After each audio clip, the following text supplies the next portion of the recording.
Bonjour et bienvenue dans le numéro 94 de l'émission consacrée à la famille de l'association Équité Parentale depuis Périgueux dans le Périgord.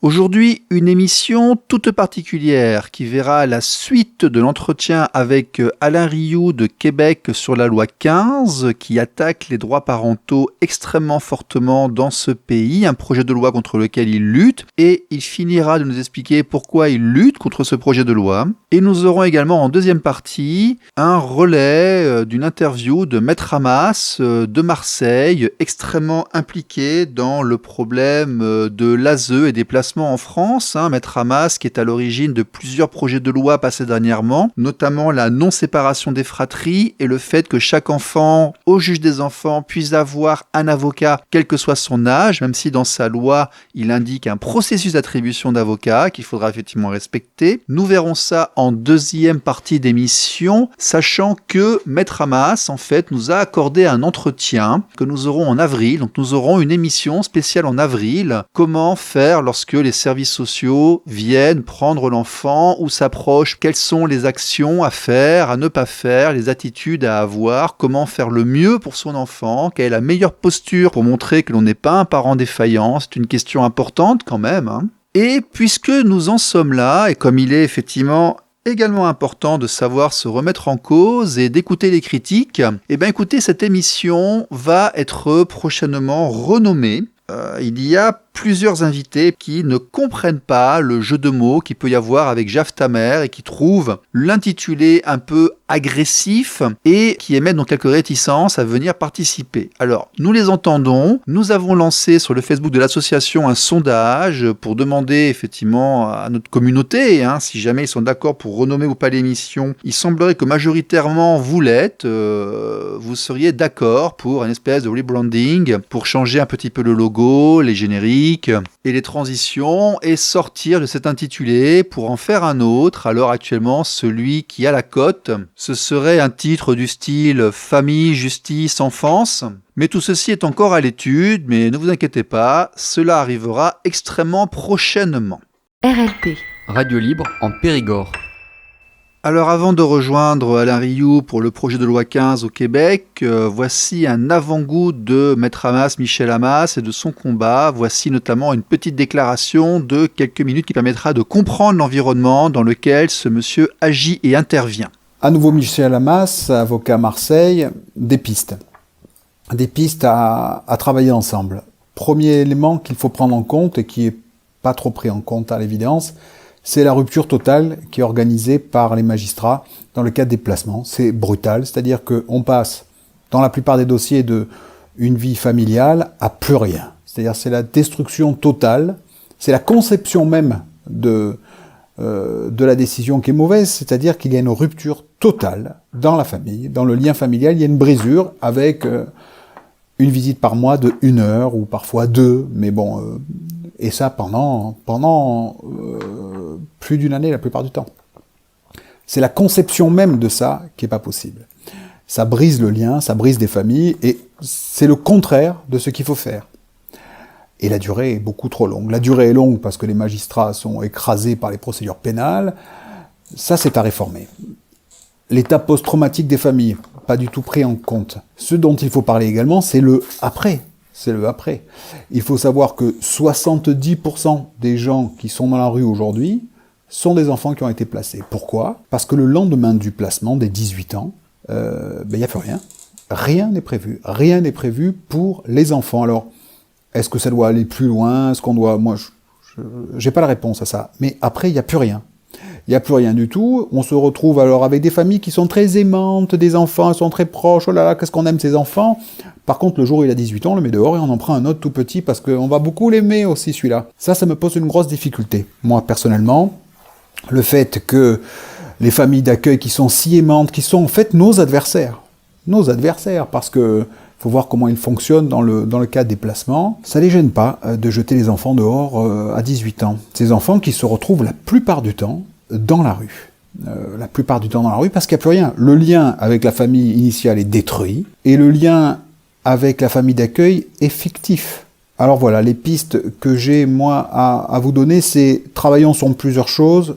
hein, c'est la conception même de la décision qui est de stopper, de briser la relation familiale, ça, c'est pas possible. Voilà. C'est contre ça qu'on a à se battre. On a à se battre aussi dans la notion même du juge pour enfants, qu'il y a deux types de décisions, d'attribution. C'est la violence des enfants mineurs, et 80% des délits, 75% des délits sont commis par des mineurs, donc le juge est perdu.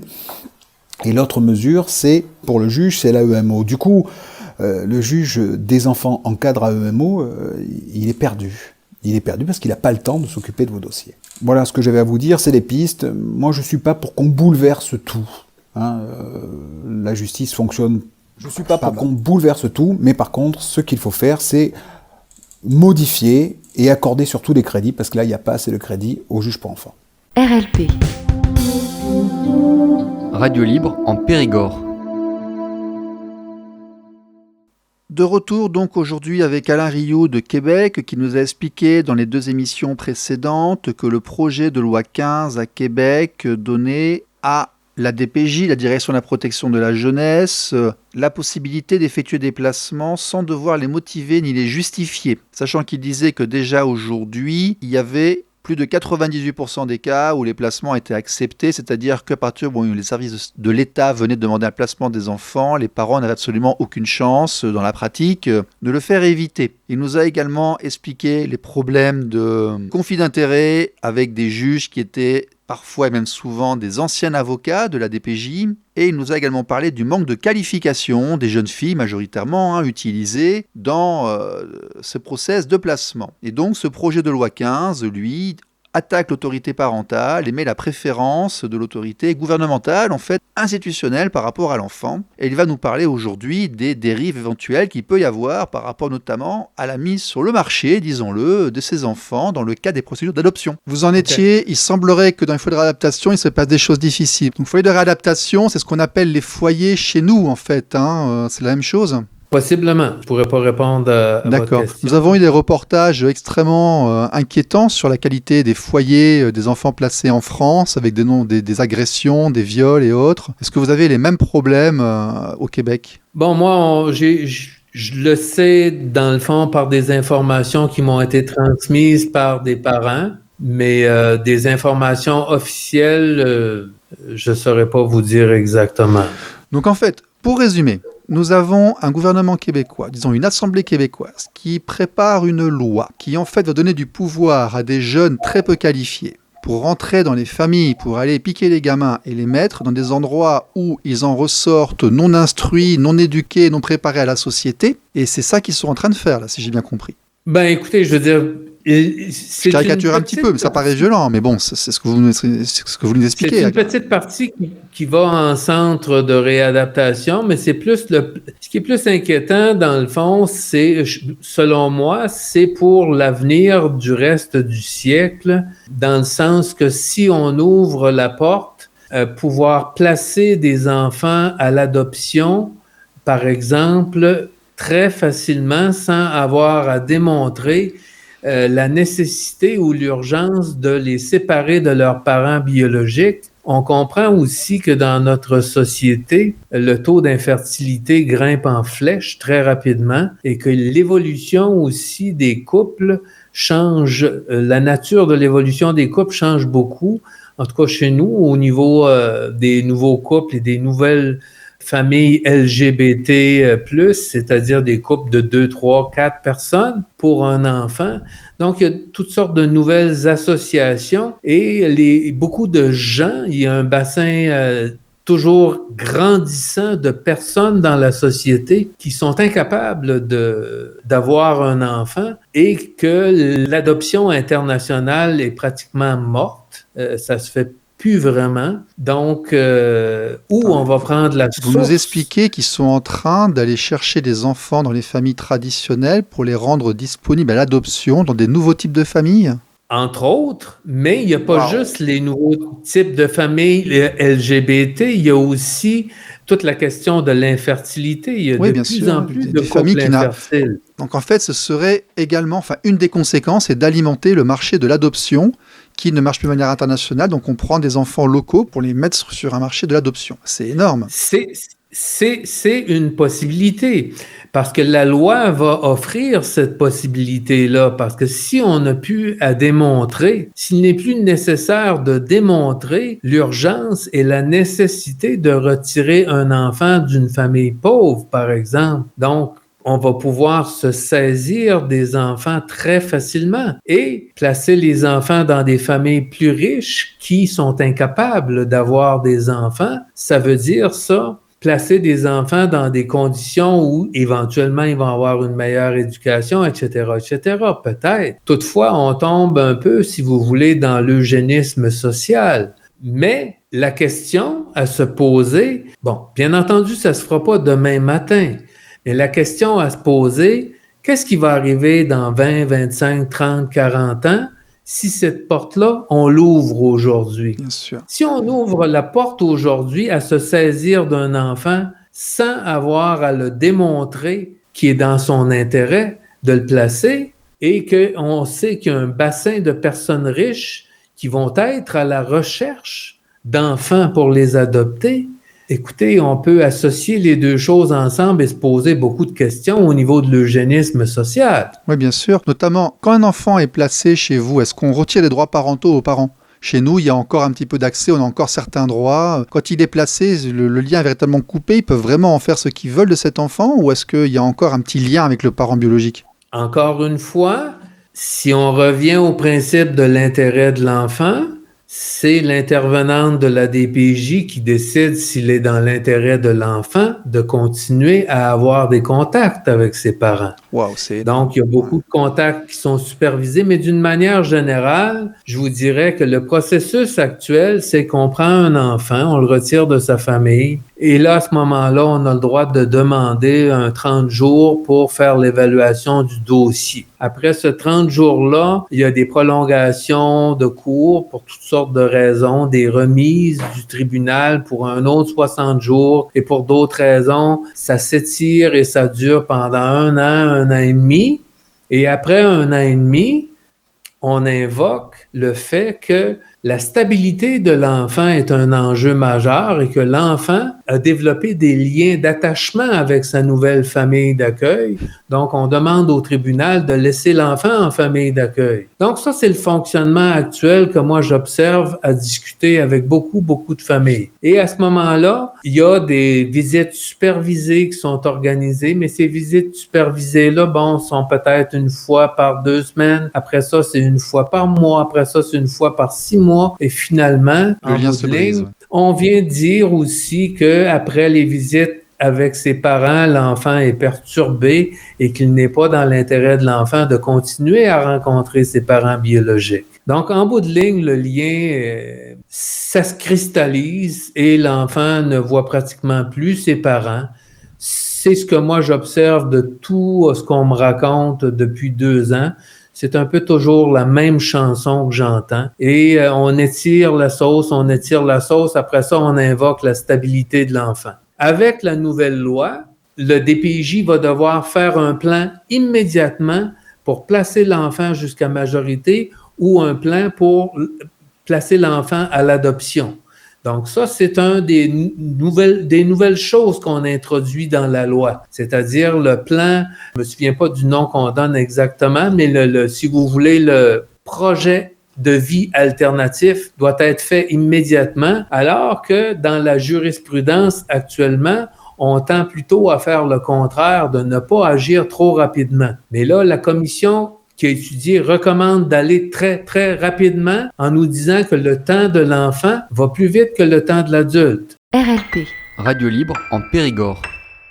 Très rapidement, en quelques secondes là, parce qu'on va devoir couper après, vous êtes dans une contrée, on va dire, assez libertarienne par rapport à ce que nous avons nous en Europe. Vous êtes extrêmement attachés, vous anglo-saxons, québécois, canadiens, aux libertés individuelles. Est-ce que ce mouvement, en fait, de venir dans les libertés individuelles, dans ce cercle très privé, c'est un épiphénomène ou est-ce que c'est un mouvement général de société qui est en train de se passer actuellement à Québec? Écoutez, c'est très difficile à dire parce qu'en ce moment, on constate qu'il y a beaucoup de changements dans la société.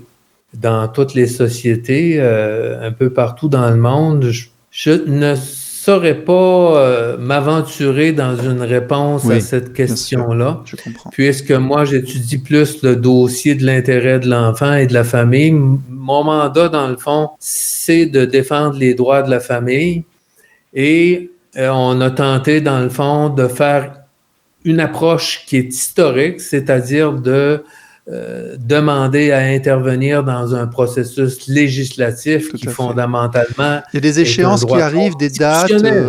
Oui, on a tout suivi ce qui... non, mais je veux dire, il y aura une actualité, il y aura des échéances, des dates, des choses à prévoir qui vont se passer, donc vous avez déjà une visibilité dessus.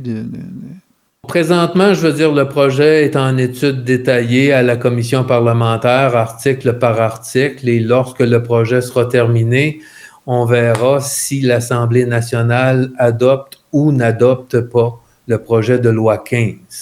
Maintenant, je veux dire, avec la démarche qui a été faite, on pourrait même saisir les tribunaux pour contester le projet de loi sous un angle qu'il est inconstitutionnel. Parce que je veux dire, c'est un peu malveillant de faire croire à la population que c'est à cause de la primauté parentale qu'une petite fille est décédée, alors que c'est une faute administrative, une négligence de l'État et de refuser un grand nombre de parents biologiques à venir déposer leurs prétentions devant la commission qui étudie le projet de loi et ne recevoir que des employés de l'État. C'est un autre aspect qui devient pratiquement inconstitutionnel dans le processus législatif.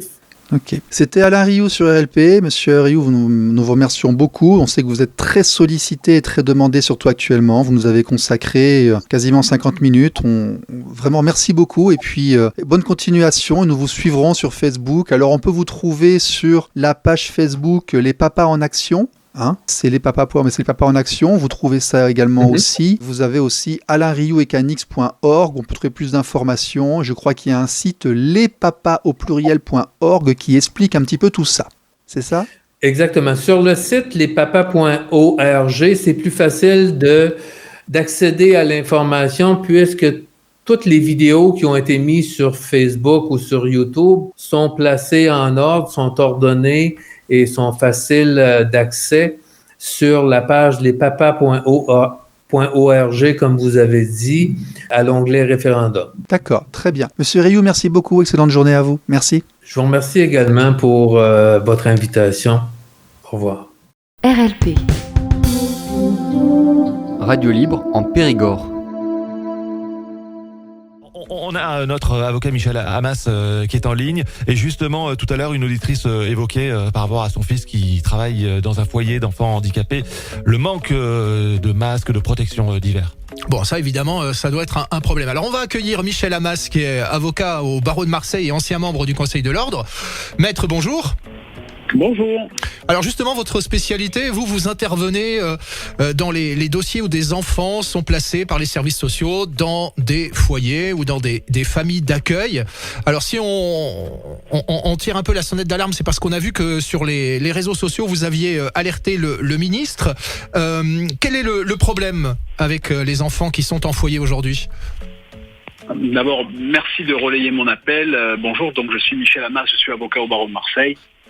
Le problème est tout simple. En France, il y a près de 140 000 enfants placés. L'essentiel de ces enfants sont placés dans deux types de structures, soit des foyers avec d'autres enfants, soit en famille d'accueil. À l'heure actuelle, nous sommes tous confinés. La situation se durcit tous les 2-3 jours, c'est un peu plus restreint. Ce qui fait que la situation va se dégrader pour les enfants qui sont au foyer. Alors le ministre notre garde des Sceaux a pris une décision en disant quand c'est possible, il faut rendre aux enfants, mais pas plus. Les parents les enfants aux parents. Oui, c'est ça. Elle n'a pas dit plus, elle n'a pas donné de cadre. Ce qui est exactement la même situation qu'avant, partout où c'était possible, les juges doivent rendre les enfants aux parents. Ce qui fait que les juges sont très peu à avoir pris les décisions. Je viens de dire la chose suivante. Quand les enfants sont placés, malheureusement, ça va durer 1, 2, voire 3 années. C'est relativement long, vous ne le savez pas, mais un enfant placé, c'est extrêmement long. le placement. Il faut peut-être À un expliquer, moment, pardon maître, il faut expliquer quel est le profil de ces enfants c'est placés. tout simple. Un enfant peut être placé essentiellement dans un cas qui est le plus important des dossiers de placement, c'est lorsqu'il y a un conflit entre le père et la mère, un vrai conflit avec des procédures tous les 15 jours, donne-moi l'enfant le week-end, il me l'a ramené, il l'a battu, ce qui est souvent pas vrai, ou il y a eu un attouchement sexuel, ce qui est souvent jamais prouvé, et il y a énormément de dossiers où les parents sont en grand conflit. On dit la mère dit du mal du père, le père dit du mal de la mère. Dès que à l'école un enfant vient en disant mes parents se disputent, maman me demande de dire ça ou mon père me demande de dire ça, en quelques 10 jours, 2 jours, quelques heures, votre vie peut être brisée. Il y a un juge qui rentre dans votre vie, on prend votre gamin, on vous le prend, on le met dans une structure. On le met loin de vous, plus d'amis, plus de copains de classe, plus de grands-parents, plus rien.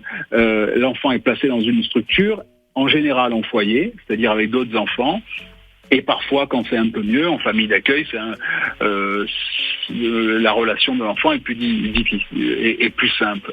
Aujourd'hui, les enfants qui sont placés, quand on est en fin de mesure, on commence à refaire confiance aux parents, c'est-à-dire ils ont des droits de visite et d'hébergement de week-end, ils vont avoir les droits des vacances, avoir les enfants pendant les vacances comme s'ils étaient dans un divorce.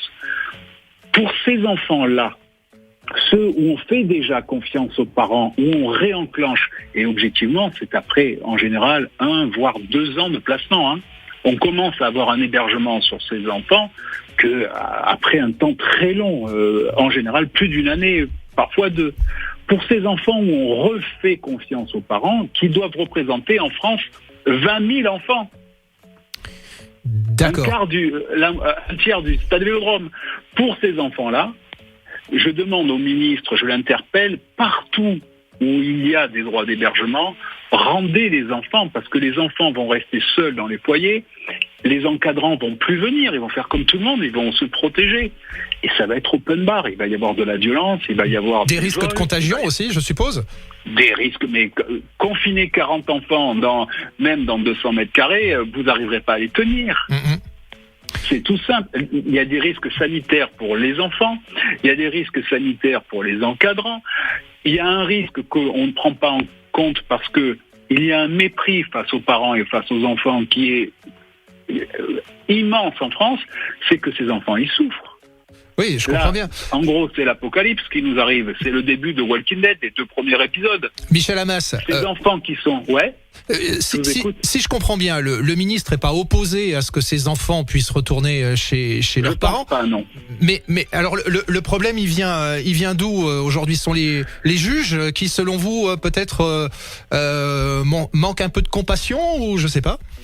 La directive n'est pas assez précise. On a mis les juges dans la même situation que celle qui est la leur en général. Faites au mieux et faites bien. Seulement les juges, ils sont écrasés de travail et ils prennent pas trop de décisions parce que tout simplement ils sont responsables la plupart du temps. Du moins, ils sont pas responsables malheureusement, mais ils prennent pas la décision. Il faut contraindre le juge partout où il y a un hébergement. Il faut le contraindre. On lui dit là où il y a l'hébergement, rends les enfants. Le juge à l'heure actuelle, certains juges, et ce sont ceux avec qui on se battait le plus. Par exemple, moi j'ai des relations extrêmement tendues avec le juge pour enfants de Mont-de-Marsan, mais lui il a rendu tout de suite. Alors que objectivement d'habitude il faut y aller à la baïonnette. On a une relation de guerre, lui et moi. Et ben lui, ce magistrat-là avec qui on était dans le fight, immédiatement il a dit bon là il faut rendre. Ça a été le cas dans d'autres régions, à Mulhouse, à Lyon. C'est le cas à Toulouse. Et par contre, il y a des juges qui rendent des décisions. On me dit non. À Agen, par exemple, on a rendu une décision qui est pour moi incompréhensible. On est passé il y a 1 mois. Ils avaient dit bon vous avez un droit d'hébergement pour les parents un week-end sur 2. Et là, on en fait un courrier en disant il y a le confinement. Donnez-les à l'un et à l'autre ou à l'autre, mais pas en foyer. Voilà. Ne le laissez pas en foyer. Le magistrat a répondu. La situation n'a pas évolué de manière notable depuis 1 mois. Comment ça n'a pas évolué? Il ne vit pas sur la même planète, oui. La terre entière est confinée, mais pas les juges pour enfants.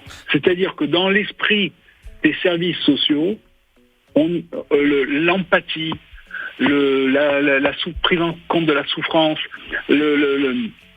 n'existe pas.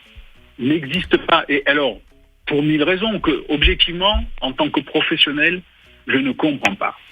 Alors, parfois, il y a des choses que l'on comprend. Un type qui viole, on le met en prison, c'est normal. Un type qui vole, au bout de plusieurs fois, on le met en prison un peu plus longtemps, c'est normal. Mais là, il faut commencer à faire confiance aux parents. Là, il y a un petit gamin de Marseille qui a un droit de visite et d'hébergement chez ses grands-parents une fois par mois et chez sa mère une fois par mois. On l'a placé à Vitrolles, là où il connaît personne. Il connaît Dégain, cet enfant, à Vitrolles. D'accord ? Ça fait 1 an et demi qu'il est seul comme un fenouil à Vitrolles, qu'il écrit des lettres toutes les semaines au magistrat en disant « S'il vous plaît, mettez un terme à ma souffrance ». Ce gamin-là à Milan, pourquoi il n'est pas avec Chloé, avec sa mère et avec ses grands-parents ? Qu'on me l'explique. Qu'on vienne me l'expliquer pourquoi ce gamin n'est pas chez ça. Michel Hammas, je pense quand même que le juge, s'il a pris cette décision, c'est qu'il y avait un danger pour l'enfant à rester dans son foyer, non ? Non, c'est que c'est long. C'est-à-dire que le placement est trop long. Là, maintenant qu'on fait confiance, il faut mener le raisonnement de la confiance jusqu'au bout. Je comprends ce que vous voulez dire, oui. Ils se surprotègent et ils ont raison, les magistrats, parce que on a une nana qui a tué son enfant un jour il y a 1 mois et demi en exerçant son droit d'hébergement. C'est une nana. Je dois avoir 580 dossiers depuis 1 an. Il y a plus de 1000 parents qui m'ont appelé dans des circonstances incompréhensibles. Et c'est un parmi 130 000 enfants. Un truc que les gens ne savent pas, il y a 76 000 détenus en France. On parle que d'eux. Oui. Il y a 130 000 ou 160 000 enfants placés et on n'en parle jamais. Bon, eh bien écoutez, merci beaucoup Michel Hammas d'avoir lancé cet appel. C'est moi qui vous remercie. Je vais le résumer, si vous le permettez, pour ceux qui viennent de nous rejoindre. Il y a donc des enfants qui, par décision de justice, ont été isolés de leur famille pendant 1 an, 2 ans, 3 ans. Au bout d'un certain temps, le juge va considérer que les parents, on va pouvoir leur accorder un droit de visite. Et aujourd'hui, vous ne comprenez pas pourquoi ces enfants restent dans des foyers et ne sont pas mis de façon, au moins pendant la période du confinement, chez un des 2 parents. C'est bien ça? Tout à fait. Merci beaucoup Michel Hammas, avocat au barreau de Marseille. Peut-être qu'un juge aura envie de réagir lui aussi. Libre antenne sur Radio Star. RLP. Radio libre en Périgord. Voilà, c'est tout pour aujourd'hui et n'oubliez pas d'aller voter sur la page Facebook de l'association Équité Parentale afin de faire vos propositions pour le nouveau nom de l'émission afin de trouver un titre plus conventionnel, on va dire, sans pour autant dénaturer notre identité et notre contenu. Portez-vous bien et à la semaine prochaine. Bye bye.